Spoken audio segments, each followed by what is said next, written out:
Hello everyone, welcome back to my channel. In today's video I will be bringing to you the topics of migration, and that is a migration of the Baltic states that are preparing for evacuation. What kind of evacuation is that? I'm going to read an article for you, and also we are going to look into the situation at the border between Poland and Belarus, just very briefly. And then we will go to a topic that I have brought to your attention a while back, and I'm not the only one who did that. As you know, there is a number of Jewish population, or let's say people from Israel, who are moving in quite a big numbers to Ukraine. So we're going to look into this, and this is, in my opinion, presenting this conflict in Ukraine in a slightly different light. So I'm seeing layers to that conflict that maybe at first I was not aware of, that perhaps there were some form of agreements between nations and between leaders that we will probably never know about, but what we will see the final results of those movements. So again, I would like to encourage you to use your own discernment, your own critical thinking, and looking at the unfoldment of events, ask yourself a question. Is the story, regardless of the side that is telling the story, really the truth? Or is it the truth, but not completely? It's partially the truth, but there is also another reason for this conflict to continue. I know a lot of you think that the main reason is to weaken NATO. I tend to disagree because we already know that NATO is weak. I think this conflict could have ended a while back already, and the easiest way is to remove those who are in power, focus on certain buildings, and just be done with this, is my opinion. Because at the end of the day, both nations are suffering. Russia's people are dying too. Not the same numbers as Ukrainians, and that's what we've heard, that's what we know. But still, there are victims. But let's start with Baltic states. What's going on? So here is the article I came across yesterday, everyone. And it says the Baltic states are preparing an evacuation plan. Hundreds of thousands of people might leave their homes. This is the main topic of my video today because the movement from one nation to another, from one land to another, it's pretty obvious at this point. This is from yesterday, October the 10th. Lithuania, Latvia, and Estonia are preparing detailed plans for the evacuation of residents from the areas bordering Russia and Belarus. The growing threat from Moscow, okay, we know there is no threat really at all, but let's continue with this article. The countries of the region, which have been warning of possible aggression by the Kremlin for years, want to be ready for any scenario from cyber attacks to real military actions. And we read, Russian provocations against the Baltic states do not stop. Authorities in Vilnius, Riga, and Tallinn are increasingly reporting cyber attacks, disinformation campaigns, and violations of airspace by Russian drones and aircraft. Let's just put this into common sense. We know what's really taking place, how this misinformation is being presented, but this is the reasoning they want to use in order to evacuate those people. Although the Kremlin assures that it does not plan to attack NATO countries, which we know it doesn't, Lithuania, Latvia, and Estonia have doubled their defense spending and strengthened military cooperation since 2022. In May, the three countries concluded an agreement on joint actions in the field of civil protection. The result of this cooperation are plans to evacuate the population in the event of a conflict. Quoting now the head of the Lithuanian Fire Brigade, who is involved in the development of the strategy, he says, "We need to be prepared for both a full-scale attack and hybrid actions." So how many people will be evacuated? In an interview with Reuters, Pozella, that's his name, indicated that various options are being considered. The darkest of them assumes a full-scale offensive by Russian forces, which won't be the case. If anything, they will just drop 1 or 2 or 3 nukes, and that's it, in my opinion, to calm down those chihuahuas, right?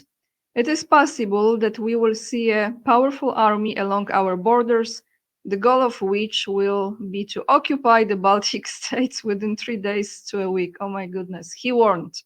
However, the authorities do not rule out subtle forms of destabilization, sabotage of infrastructure, paralysis of communications, a mass influx of migrants, or disinformation campaigns aimed at causing panic among citizens. One of the scenarios under consideration is also an attempt to provoke riots in regions inhabited by Russian-speaking minorities. So CIA projects he's talking about, but blaming on Russia. Let's continue. Here it says, according to the plans being developed, up to 400,000 people living in a strip 40 kilometers from the border with Russia and Belarus would be evacuated. Guys, 400,000 people, almost 500,000 people. In Kaunas alone, accommodation for 300,000 people is being prepared. So what is it, like some kind of camps? In schools, sports halls, churches and universities, local governments designate collection points, collect supplies, prepare buses and trains for the transport of evacuees. Alternative roads have been designated for drivers so that the main roads can maintain passable for the army. A map of cities that will be able to accommodate fleeing residents and is already available online. This is an important signal for our society. We are prepared, he assured. Are you really prepared? This will be enormous chaos. This will be disruption. This will be people who are, you think everyone is just calmly walking, driving, moving, no issues. What is he talking really about? It's a mess, absolutely mess. Not to even say what a great opportunity for human trafficking and then organ harvesting, isn't it, everyone? Just brilliant. So the Baltic states do not provide for the evacuation of citizens outside their territory. However, the authorities emphasize that they must take into account the strategic location of the Suwałki region, a narrow strip of land connecting Lithuania with Poland and separating Belarus from the Russian Kaliningrad region. This is where NATO's key logistic link could run. Priority would be given to transports entering Lithuania over passenger cars trying to get out the Baltic region. Estonian evacuation advisor Ivar Mai admitted that the scenarios also include securing this sensitive road. So let me show you this on the map now. Let's look on the map.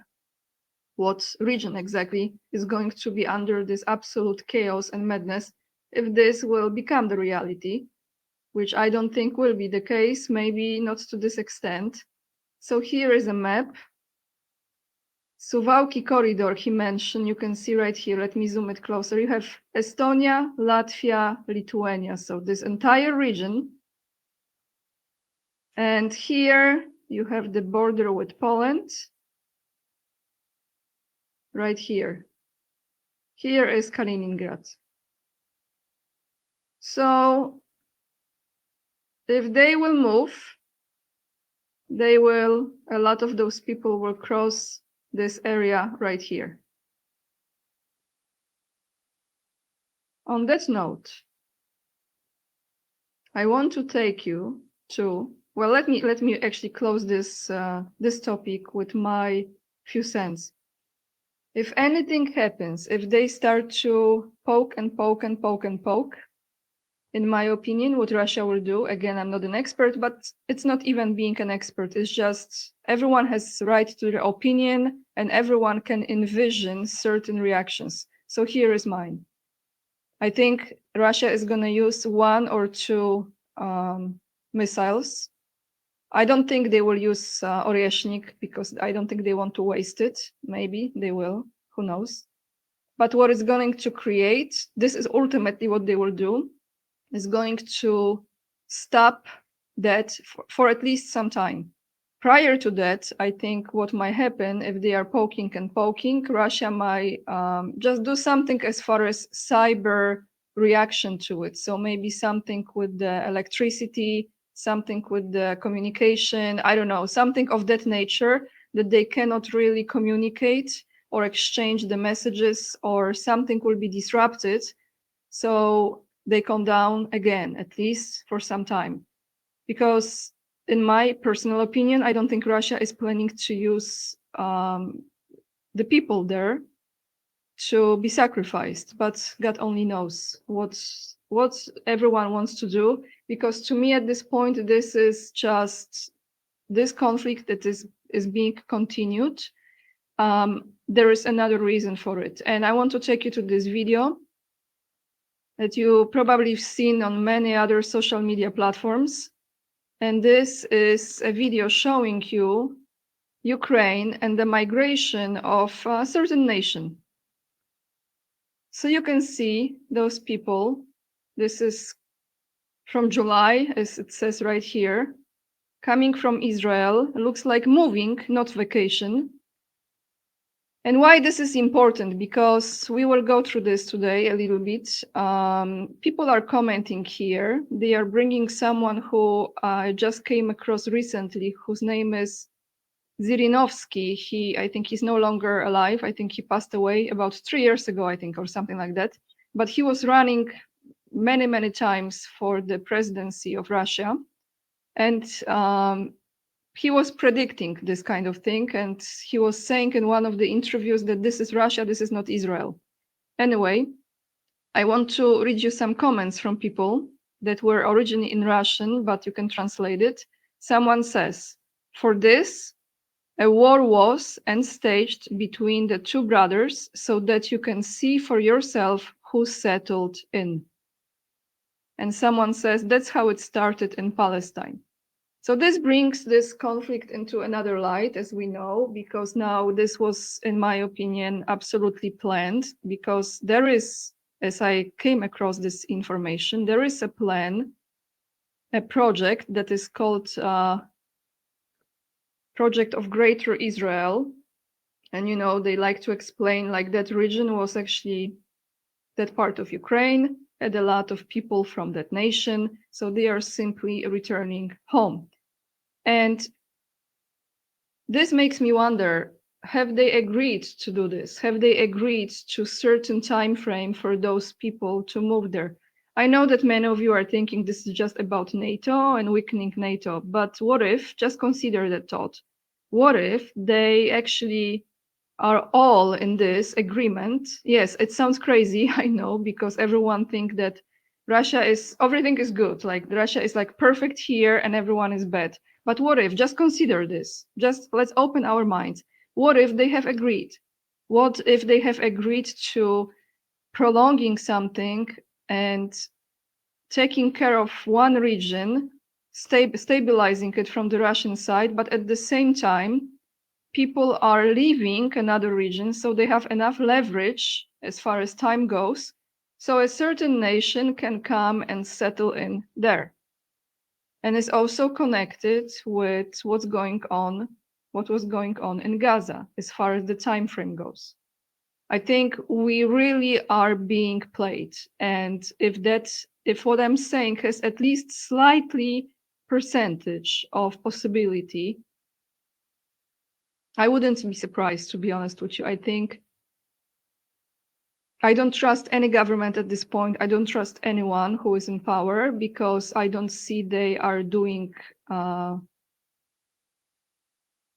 what they are saying. They are saying one thing and they are presenting a certain scenario, good cop, bad cop, black, white, light against darkness. But at the end of the day, there are some talks and agreements and conversations that we don't know about, and we will probably never heard about them, but we will see the final results.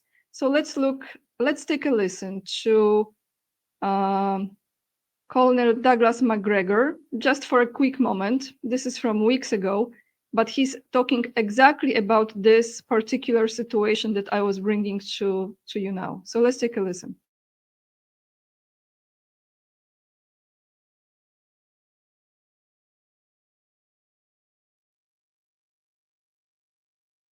Now we're also seeing settlements in southern Ukraine emerge, places where the population has been either denuded or is very, very thin.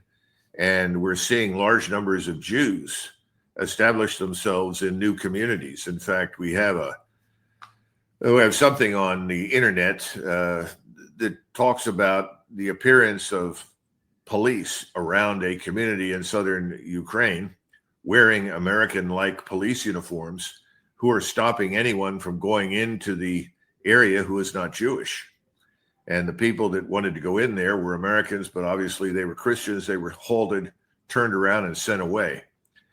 We've always been hearing about this desire to create another greater Israel in parts of Ukraine, where at one point you had large numbers of Jews before the Second World War that were concentrated in places like Ukraine and part of Poland and southern Belarusia. This is very odd. Is this part of the larger plan that's bankrolled by people like Larry Fink and others to create this? Is this an extension of Israel as it is today? I have no idea. But needless to say, I thought it was very odd to find a police force that looked like they were the New Jersey State Police and insisting that if you weren't a Jew, you couldn't go into the area. I thought that was very odd.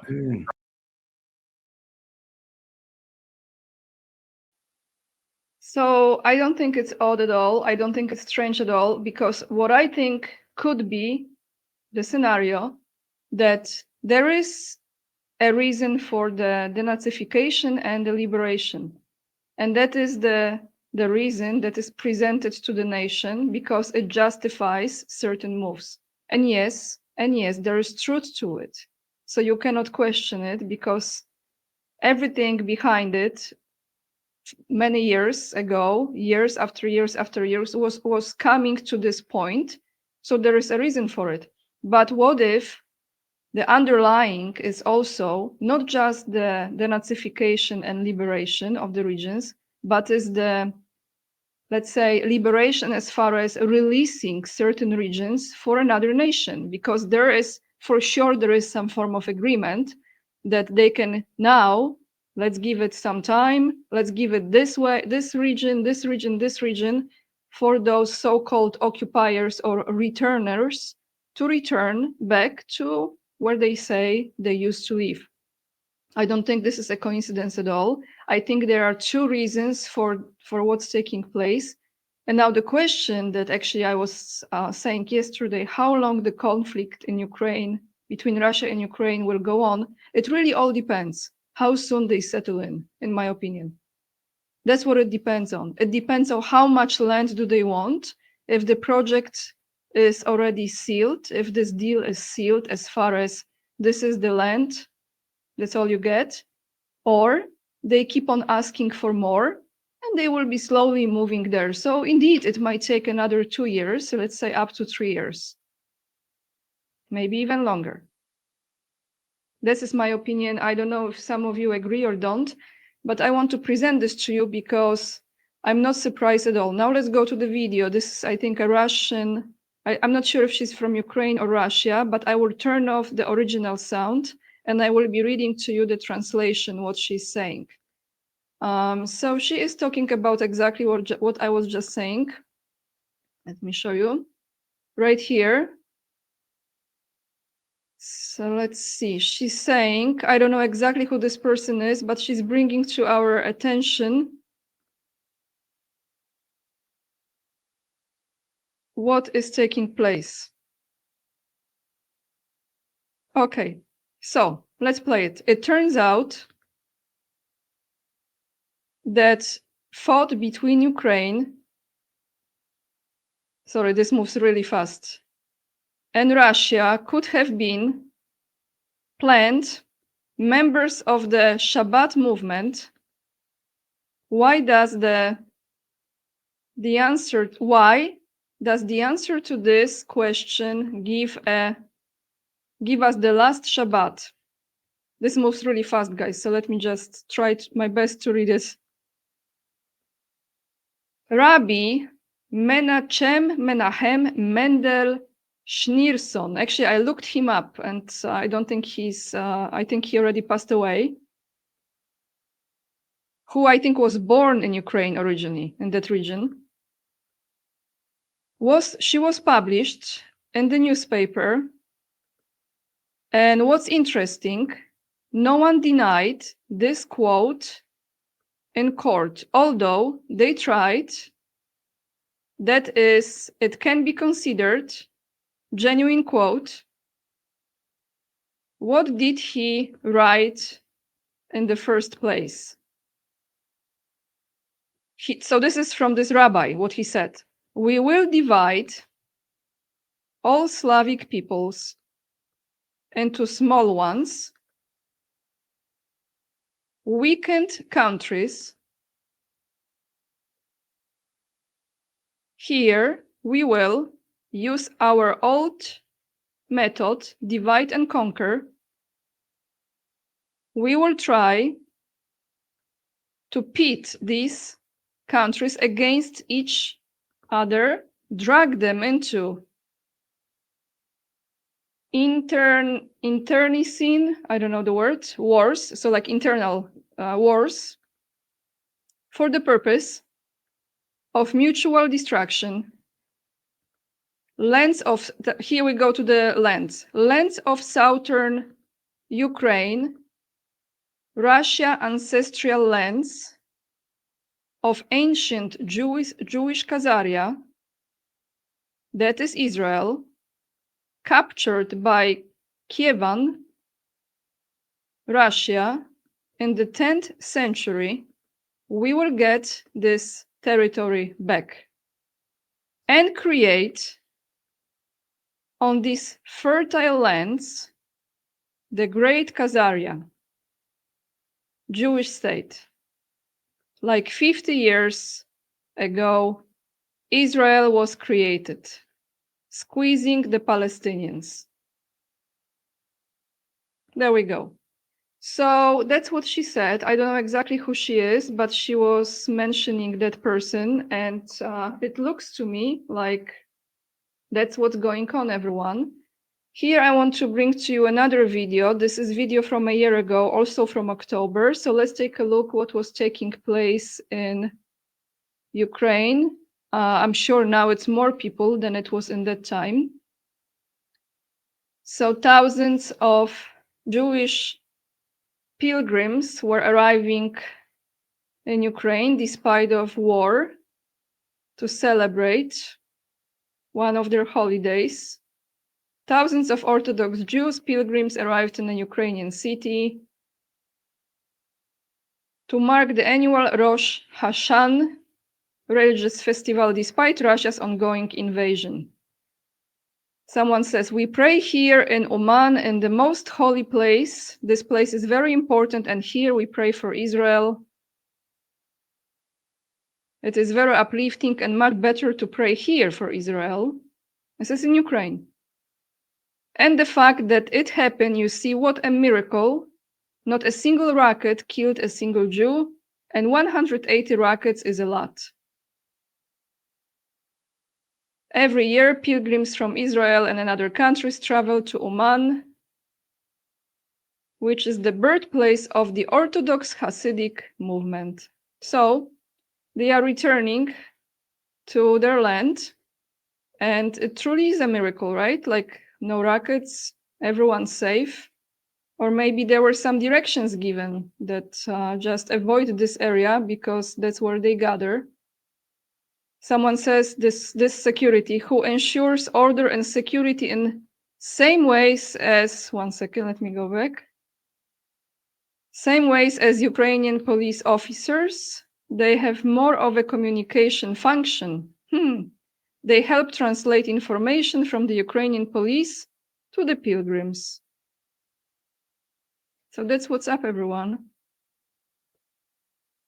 So looking at this entire situation, I see more layers to it. And I know that some of you are still completely thinking that this is just one explanation of this conflict that we have to accept and just make peace with it. But I think there are more reasons for this conflict besides the first explanation that we were given, right, from the Russian side.